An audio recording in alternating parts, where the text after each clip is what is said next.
بسم الله الرحمن الرحيم. أحمد ربي حمد الشاكرين وأصلي وأسلم على المبعوث رحمة للعالمين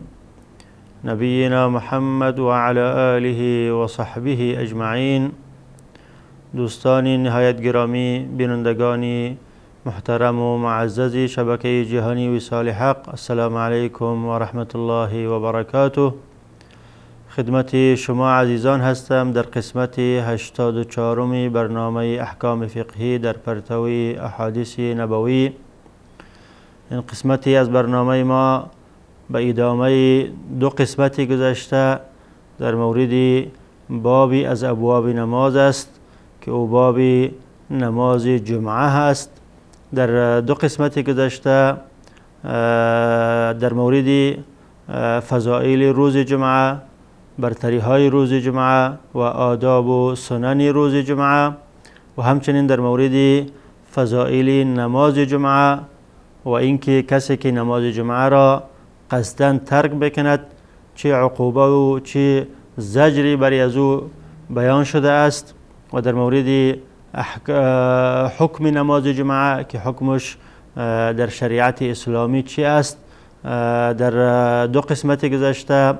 این احکام آداب را در روشنایی احادیث گهرباری رسول اکرم صلی الله علیه وسلم خدمت شما عزیزان بیان کرده بودم و این قسمتی از برنامه ما هم به ادامه آن در مورد وقت نماز جمعه که وقتش چه وقت هست و همچنین در مورد آداب و احکام خطبه جمعه که یک قسمتی از احکام و آداب خطبه جمعه را در این قسمتی از برنامه خدمت شما بیان خواهم کرد.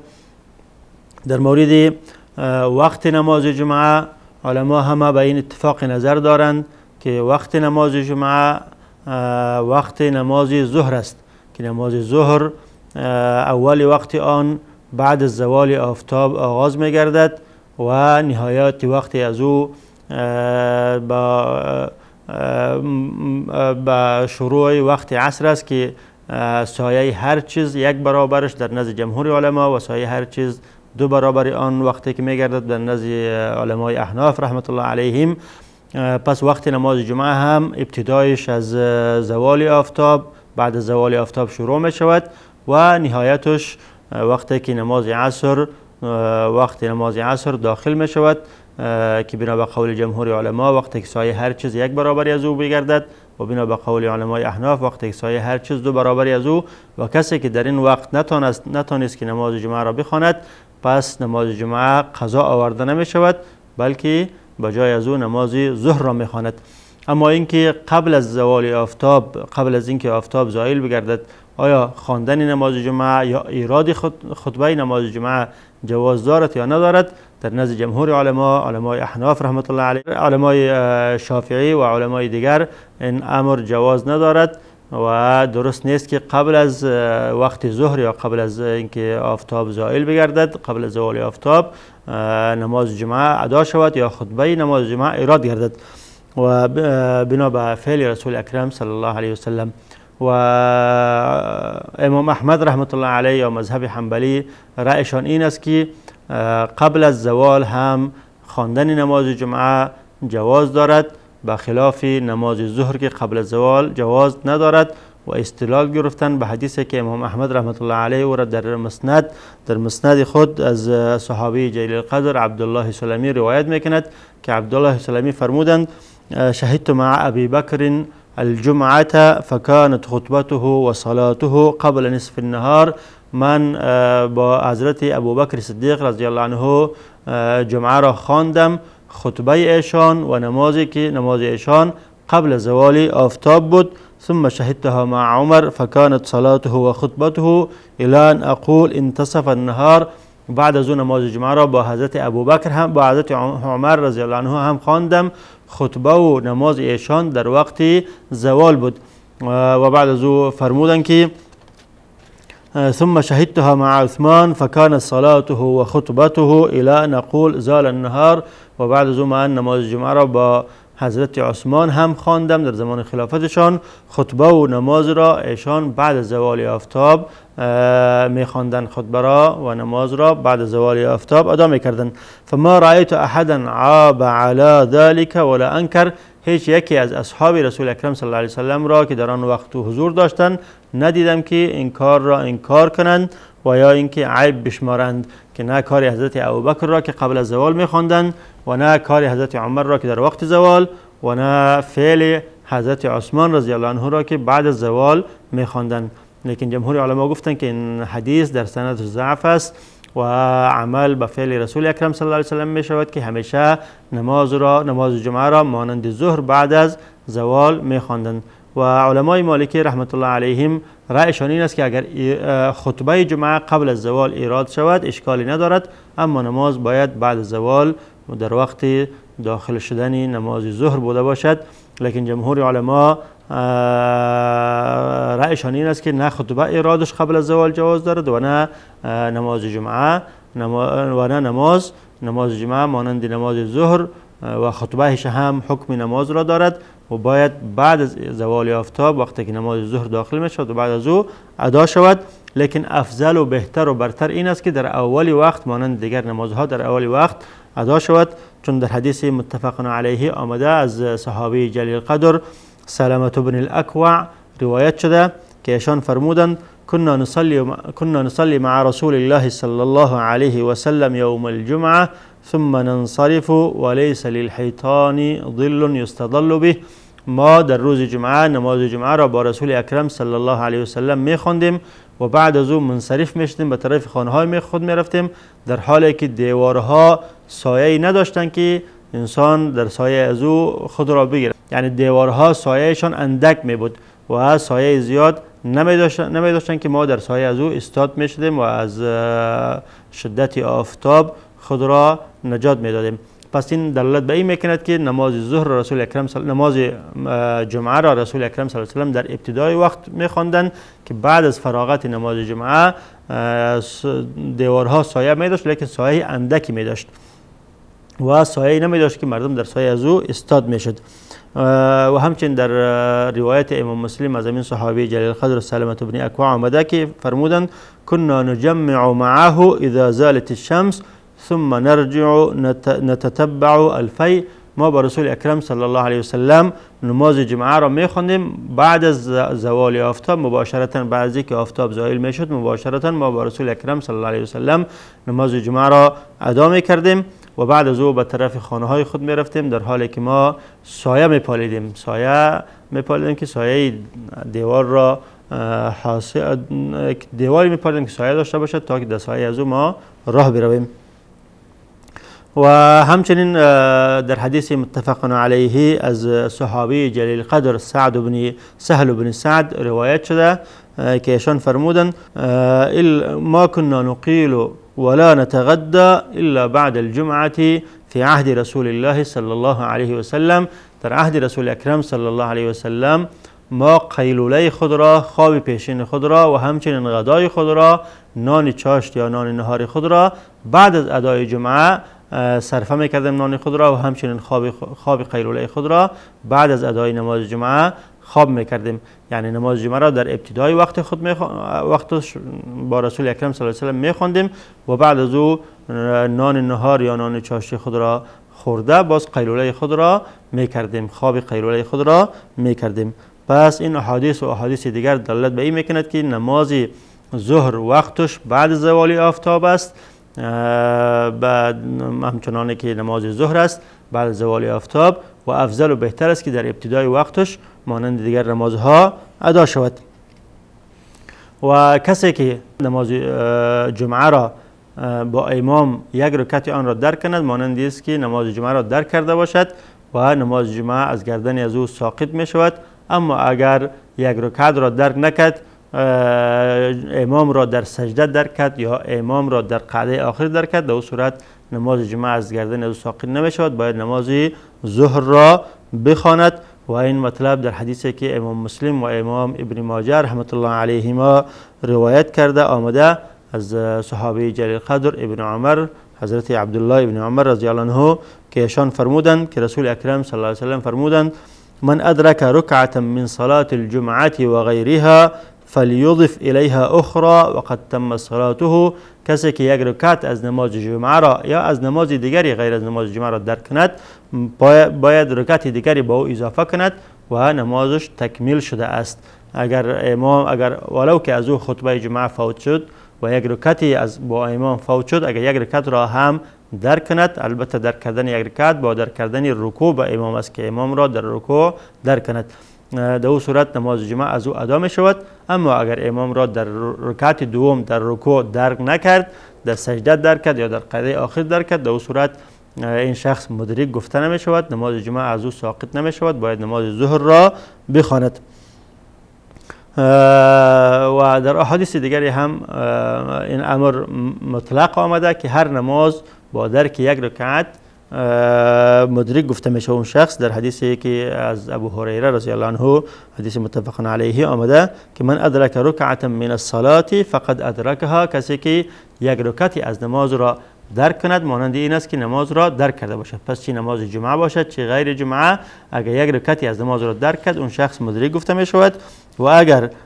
یک رکعت را درک نکرد اون شخص مدرک گفته نمی شود و نماز جمعه از او ساقط نمی شود، باید به جای از او نماز ظهر را ادا کند. و در مورد خطبه جمعه یکی از واجبات روز جمعه است که در روز جمعه امام باید خطبه ایراد کند و برای مقتدی ها یا مستمعین واجب است که خطبه جمعه را گوش کنند. و این خطبه جمعه دارای احکام و آداب است که در احادیث متعددی از رسول اکرم صلی الله علیه وسلم بیان شده. از جمله این آداب و احکام این است که خطبه باید استادگی ایراد شود، امام باید استاده خطبه را ایراد کند. و از سنت های خطبه جمعه این است که امام باید او را استاده ایراد کند، نه نشسته. و این مطلب در حدیثی که امام مسلم او را از صحابی جلیل القدر جابر بن عبدالله رضی الله عنهما روایت میکند آمده که حضرت جابر بن عبدالله رضی الله عنهما فرمودند ان النبي صلی الله علیه وسلم كان يخطب قائما فجاءت عير من الشام فانفتل الناس إليها حتى لم يبقى إلا 12 رجلا، که رسول اکرم صلی الله علیه وسلم استاده خطبه جمعه را ایراد میکردند که یک قافله تجارتی از شام آمد و مستمعین و مقتدیین که نشسته بودند خطبه رسول اکرم صلی الله علیه وسلم را گوش میکردند یکی پس دیگر برآمدند به خاطر دیدن این قافله یا که در این قافله چی هست و چی دارد، که با رسول اکرم صلی الله علیه وسلم از 12 نفر بیشتر در مسجد نماندند، باقی نماندند. و این حدیث اشاره است به طرف اینکه رسول اکرم صلی الله علیه وسلم خطبه جمعه را استادگی ایراد میکردند و اشاره است به طرف آیه سوره جمعه که و اذا رأوا تجارة او لهوا انفضوا الیها و ترکوک قائما. و این رسول اکرم صلی الله علیه و صحابه کرام این اشتباه از نزدشان سر زده بود و الله متعال در این آیت آنها را سرزنش کرد. و چون مجتمعی که رسول اکرم صلی الله علیه و سلم با صحابه کرام زندگی میکنند مانند یک مدرسه بود که هر اشتباهی که از صحابه کرام سر میزد توسط وحی الهی یا توسط اقوال رسول اکرم صلی الله علیه و سلم که برگرفته شده از وحی الهی بود، اینها اصلاح میشد که در نتیجه وقتی که رسول اکرم صلی الله علیه و سلم از دنیا رحلت کردند یک مجتمع کاملا که به درجه کمال و درجه اصلاح رسیده بود برای ملت اسلامی به جا گذاشتند. و امام ابو داود رحمت الله علیه در مراسل خود میفرماید که این واقعه در وقتی بود که در آن وقت در ابتدا رسول اکرم صلی الله علیه و سلم خطبه را بعد از ادای نماز جمعه میدادند ایراد میکردند و بعد از او رسول اکرم صلی الله علیه و سلم خطبه را قبلا ایراد کردند و صحابه کرام نماز جمعه را ادا کرده بودند و به این فکر بودند که بعد از ادای نماز جمعه دیگه گوش کردن خطبه الزامی نیست. لذا وقتی که قافله آمد آنها یکی پس دیگر از مسجد برآمدند و این کار الله متعال آنها را سرزنش کرد و در آینده اصلاح شد، دیگر این واقعه رخ نداد. و همچنین امام مسلم رحمت الله علیه از حضرت جابر بن سمره رضی الله عنه روایت میکند که ایشان فرمودند ان النبی صلی الله علیه و سلم کان یخطب قائما یجلس ثم یقوم فیخطب قائما فمن نبأك انه کان یخطب جالسا فقد کذب. حضرت جابر سمره رضی الله عنه فرمودند که رسول اکرم صلی الله علیه و سلم همیشه خطبه جمعه را استادکایی ایراد میکردند و بعد از خطبه اول می نشستند، یعنی خطبه اول جمعه را که میدادند باز می نشستند، بعد از او استاد می شدند، دوباره خطبه دوم را ایراد میکردند. و فمن نبأ انه کان یخطب جالسا فقد کذب. هر کسی که به تو خبر میدهد که رسول اکرم صلی الله علیه و سلم شش تکایی خطبه میدادند او دروغ گفته. یعنی همیشه رسول اکرم صلی الله علیه و سلم خطبه جمعه را استادکایی ایراد میکردند و این حدیث هم دلالت به این میکند که رسول اکرم صلی الله علیه و سلم همیشه خطبه جمعه را استادکایی ایراد میکردند و یکی از جمله آداب و احکام خطبه جمعه این است که باید استادکایی ایراد شود و این استادن در خطبه جمعه در نزد احناف، علمای احناف و علمای حنابله رحمت الله علیهم شرط نیست. گفتن که این از جمله سنت های خطبه است، سنت است که خطیب استادکایی خطبه جمعه را ایراد کند، اما شرط یا واجب نیست. اگر روی عذری باشد اشکال ندارد، همچنانه که حضرت معاویه رضی الله عنه و حضرت عثمان رضی الله عنه وقتی که سنشان بالا رفت خطبه جمعه را شش تکایی ایراد میکردند. پس این به این دلالت میکند که این امر واجب یا شرط نیست و در اون زمان صحابه کرام موجود بودند. دیگر صحابه کرام این فعل حضرت عثمان یا این فعل حضرت معاویه را انکار نکردند. اما علمای مالکی، امام مالک رحمت الله علیه نظرشان این است که ایراد کردن خطبه جمعه استاده این واجبی هست و کسی که شش تکایی خطبه جمعه را ایراد میکند خطبه و نمازش صحیح است اما گناهگار می شود. و امام شافعی رحمت الله علیه رأیشان این است که این کار شرط است در خطبه، یعنی استادن در خطبه جمعه شرط است مانند قیام یا استادن در نماز. همچنانه که قیام در نماز شرط است، قیام در خطبه هم شرط است، لیکن این شرط روی عذر ساقط می شود و شخصی که عذر نداشته باشد شرط است که در نماز را استادکایی بخواند و اگر عذری پیدا کرد، مرضی پیدا کرد، میتوند که شش تکایی بخواند، حتی میتوند که به پهلوی خود بخواند، حتی میتوند که به پشت خود خواب کرده بخواند. همچنین گفتند که خطبه جمعه اگر عذری نباشد شرط است که استادکایی ایراد شود و اگر خطیب عذری داشته باشد، سنش بالا باشد یا مریض بوده باشد، تکلیفی داشته باشد، میتوند که شش تکایی خطبه جمعه را ایراد کند و اشکالی ندارد. و سنت و این حدیث هم دلالت به این میکند که از جمله سنت های خطبه جمعه این است که در بین دو خطبه باید بنشیند و نشستن در بین دو خطبه در نزد جمهور علما سنت است و شرط نیست و فعل رسول اکرم صلی الله علیه و سلم در اینجا دلالت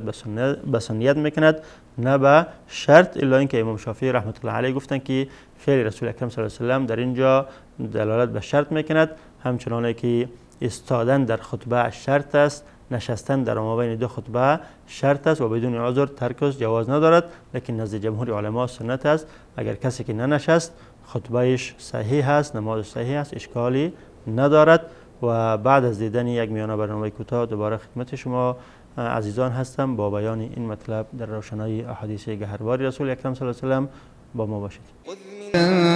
تطهرهم وتزكيهم بها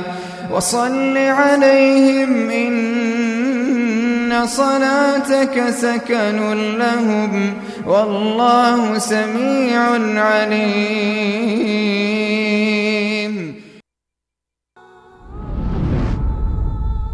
بخشی از اموالشان را به عنوان زکات بگیر تا بدین وسیله آنان را پاک و تزکیه نمایی و برایشان دعا کن. به راستی دعایت مایه آرامش آنهاست و الله شنوای داناست. بسم الله الرحمن الرحیم. با سلام مجدد خدمت شما عزیزان هستم. در قسمت اول گفتم که خطبه جمعه از جمله واجبات نماز جمعه است که قبل از ادای نماز جمعه باید امام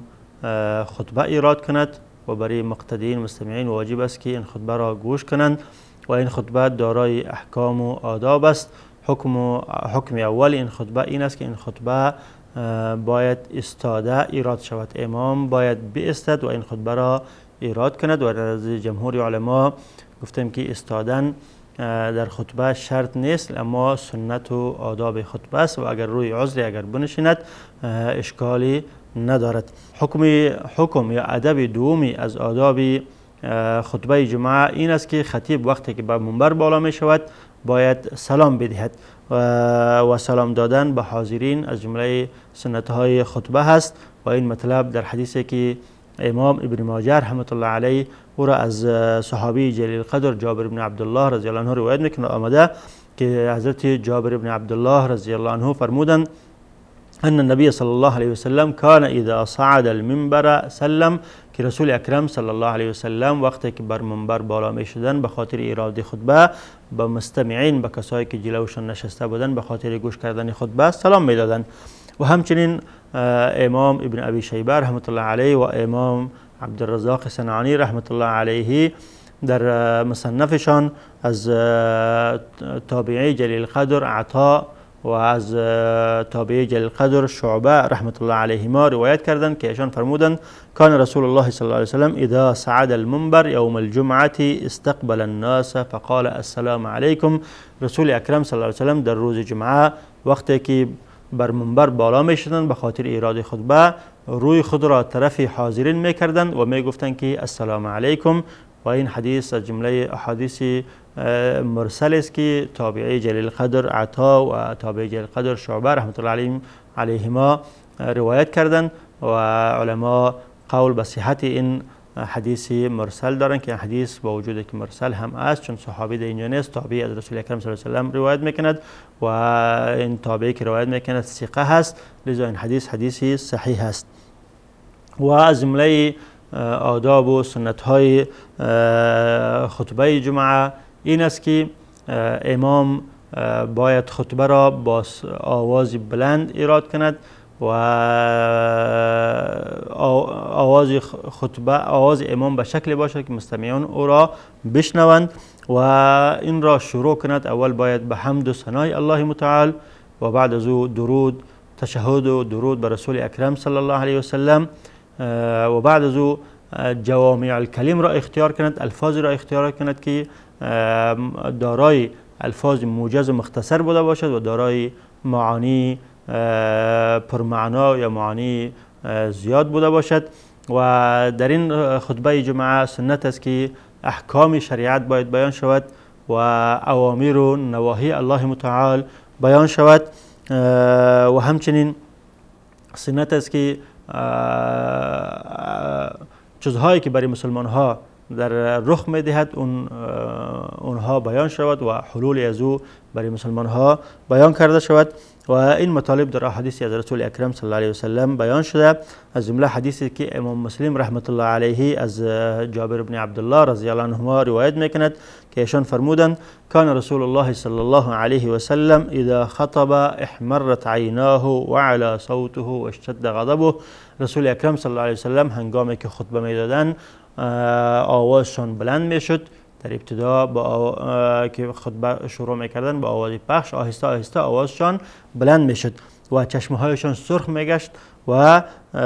غضبشان زیاد میشد. یعنی خطبه سرد نمیدادن، خطبه میدادن که قوی میبود، خطبه به اصطلاح امروز انقلابی میدادن که آهسته آهسته آواز خود را بلند میکردن و غضبشان زیاد میشد که در نتیجه روی مبارکشان و چشمانشان سرخ میگردید. حتی كأنه منذر جیش یقول سبحکم و مساکم، که حضرت جابر میگه که ما فکر میکردیم که رسول اکرم صلی الله علیه وسلم ما را از لشکری میترساند که این لشکر صبحگاه یا شامگاه بر شما حمله میکند. یک قسم خطبه قوی میدادن، خطبه سرد و چیز نمیدادن. ويقول أما بعد فإن خير الحديث كتاب الله وخير الهدي هدي محمد وشر الأمور محدثاتها وكل محدث بدعة. و رسول اکرم صلی الله علیه وسلم بعد از ایراد حمد و ثنا به الله متعال میگفتن که اما بعد، کلمه اما بعد را ذکر میکردن و بعد از میگفتن که فإن خیر الحدیث کتاب الله، بهترین سخن کتاب الله است که قرآن کریم است، و خیر الهدی هدی محمد، و بهترین چیزی راهیابی و بهترین اقوالی که با او انسان راهیاب می شود آن است که از رسول اکرم صلی الله علیه و سلم ثابت شده، اقوال رسول اکرم صلی الله علیه و سلم است، چون الله متعال می فرماید که و انک لتهدی الی صراط مستقیم، تا ای پیغمبر مردم را به راه مستقیم، به راه راست هدایت می دهی. پس اقوال زرین رسول اکرم صلی الله علیه و سلم بهترین چیز است که انسان مسلمان با خواندن آن، با عمل کردن به آن راهیاب می گردد. و شر الامور محدثاتها، و بهترین امور آن چیزهایی است که نو پیدا می شود، در زمان رسول اکرم صلی الله علیه و سلم نبوده، در زمان صحابه کرام نبوده، بعداً امت آن را پیدا کردن، آن بدترین امور است. و کل بدعت، چون آن بدعت در دین است و هر بدعت در دین ضلالت و گمراهی است. این حدیث دلالت به این میکنه که رسول اکرم صلی الله علیه و سلم در هنگام خطبه آواز خود را بلند میکردند تا همه بشنوند و خطبه میدادند که مردم تو فکر میکرد که رسول اکرم صلی الله علیه و سلم ما را از آمدن یک لشکری میترساند. و رسول اکرم صلی الله علیه و سلم در خطبه خود جوامع الکلم را اختیار میکردند، سخنانی که از نگاه الفاظ کوتاه می بود اما از نگاه معانی دارای معانی زیاد می بود. و همچنین رسول اکرم صلی الله علیه و سلم ترغیب و ترهیب میکردند و در بعد از حمد و ثنای الله متعال کلمه اما بعد را ذکر میکردند. و در حدیث دیگری آمده که در امام مسلم که صحابی جلیل القدر فرمودند از جابر بن عبدالله كانت خطبة النبي صلی الله علیه و سلم یوم الجمعة بحمد الله یحمد الله و یثنی علیه. رسول اکرم صلی الله علیه و سلم وقتی که روز جمعه خطبه میدادند اول حمد و ثنای الله متعال بیان میکردند و بعد از اون میگفتند که